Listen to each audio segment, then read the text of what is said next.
98.25 கோடி ரூபாய் முறைகேடு வழக்கில் எஸ்பி வேலுமணி பெயர் மீண்டும் சேர்ப்பு. லஞ்ச ஒழிப்புத்துறை தகவல்.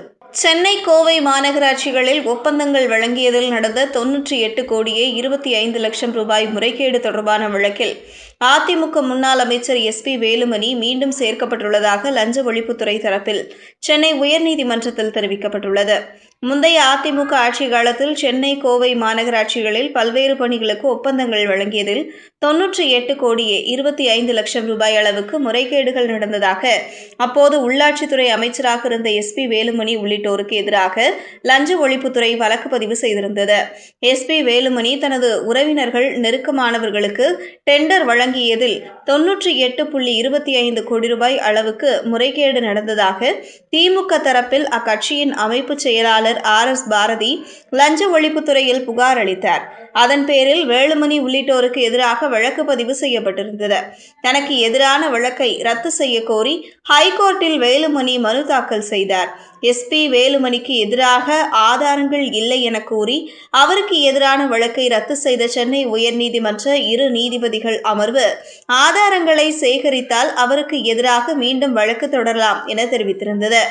இந்த பின்னணியில் ஒப்பந்த முறைகேடு தொடர்பாக அரசு அதிகாரிகள் தனியார் நிறுவனங்களுக்கு எதிரான வழக்கில் குற்றப்பத்திரிகை தாக்கல் செய்ய பிறப்பித்த உத்தரவை அமல்படுத்தப்படவில்லை என புகார்தாரரான அறப்போர் இயக்கம் சார்பில் தாக்கல் செய்யப்பட்ட நீதிமன்ற அவமதிப்பு வழக்கு நீதிபதி ஆனந்த் வெங்கடேஷ் முன்பு மீண்டும் விசாரணைக்கு வந்தது.